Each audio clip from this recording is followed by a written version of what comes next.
Welcome to the Art of Moving Boxes. In this series, we're going to talk about the real reasons warehouse implementations fail. Not the polished version, not the project plan version, but what actually shows up inside the operation. These lessons come from real warehouse work, real WM's implementations, and real leadership pressure on the floor. Let's get into it and see why.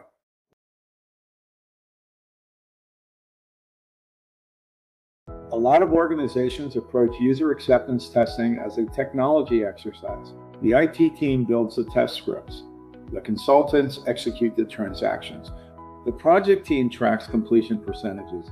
Everyone focuses on whether the software works, but that's not the purpose of UAT. The purpose of UAT is not to prove the system works. The purpose of UAT is to prove the business can successfully operate using the system. That's a very different objective. A consultant can receive inventory, a developer can complete a transaction, a project manager can mark a test case complete. None of those things tell you whether the warehouse can actually run. That's where many organizations make their first mistake. They confuse system validation with business validation. The software may be performing exactly as designed. The screens may work, the interfaces may work. The transactions may complete successfully. But if the operation cannot efficiently receive, put away, replenish, pick, pack, ship, count inventory, and manage exceptions, the business is not ready. And that's exactly what UAT is supposed to determine.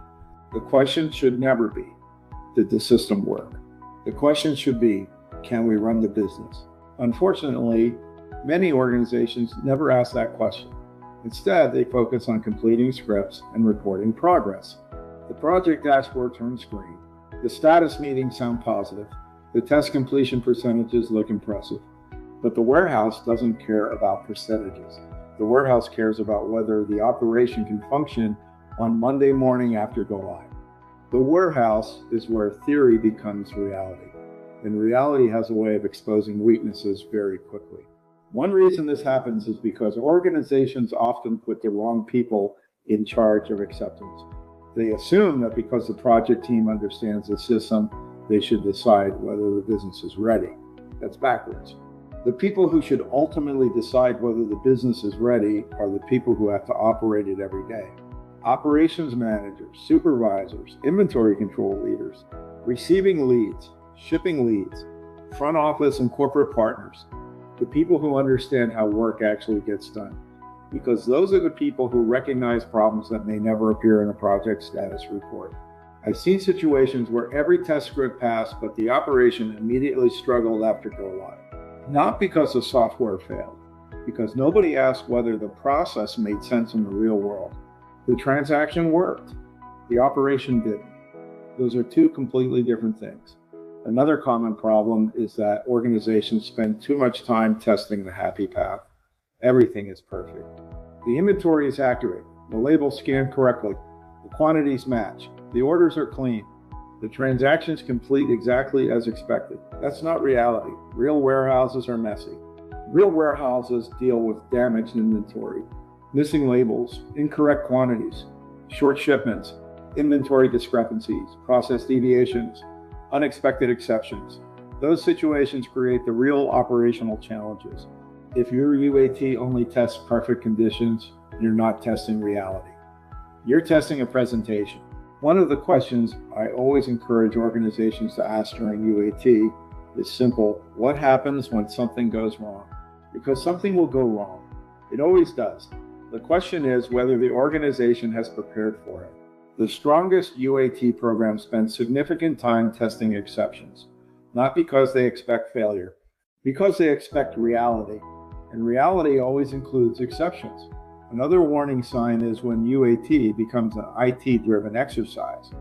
It plays an important role. The project team plays an important role. The consultants play an important role. But none of those groups own the operation. The business owns the operation. The business owns the outcome. And the business must own acceptance. That doesn't mean IT isn't involved. It means IT supports the process while the business determines readiness. That's a critical distinction, because at the end of the day, IT doesn't have to ship customer orders. It doesn't have to receive trucks. It doesn't have to manage inventory accuracy.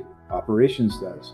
which means operations must have the final voice in determining whether the organization is ready. Before ever go live, there is one question that matters more than all the dashboard status reports and completion percentages combined.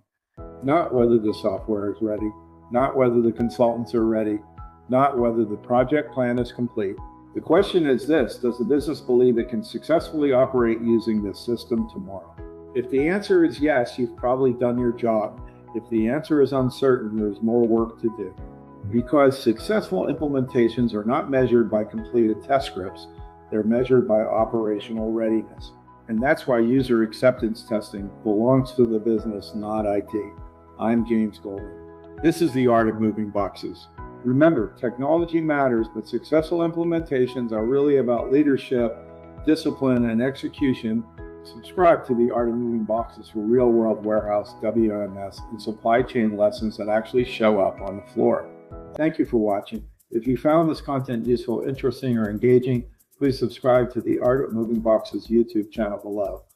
And make sure to join the Art of Moving Boxes LinkedIn group on LinkedIn. That is where we continue the conversation around real warehouse operations, WMS implementations, supply chain execution, and leadership lessons from the floor.